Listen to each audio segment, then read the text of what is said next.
Obama did everything he did to bring our country down, where his manufactured race war ripped our country apart.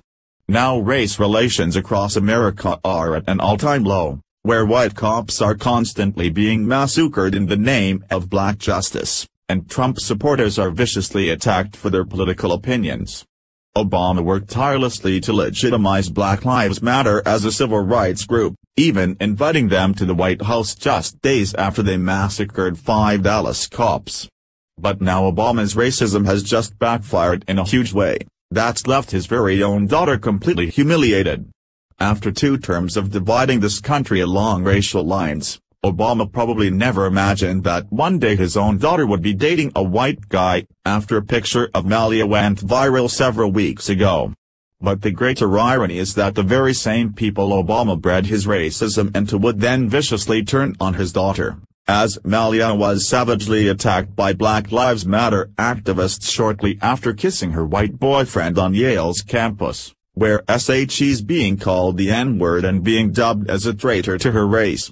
Black activists and anti-white racists went completely nuclear over their crown princess betraying their entire race and breeding with the oppressive, privileged white class, TeaParty.org reported. TeaParty.org went on, the reaction to Malia's choice of sexual partner exposes yet another flagrant hypocrisy on the left. If the races were reversed in this situation, if these accounts belonged to white people going spittle-frothing nuts over one of their own kissing a black girl, CNN would have picked it right up and made an instant hit out of it. Many liberals might view interracial relationships and families as the solution to white privilege. Others, however, clearly don't.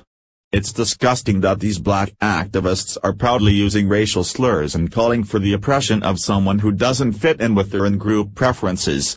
What's hilarious, however, are the users claiming that Obama sees through the eyes of white supremacy.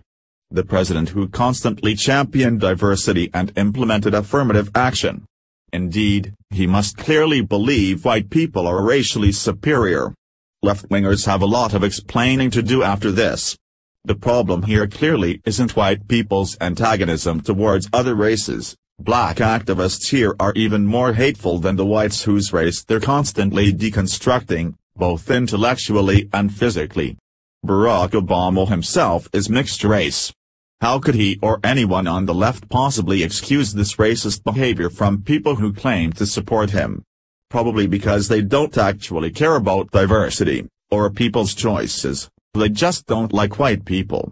How ironic is it that after 8 years of drumming up the race war in our country, that it's now Barack Hussein Obama's very own daughter suffering the very same racism he worked tirelessly to produce. Seems like pretty poetic justice if you ask me.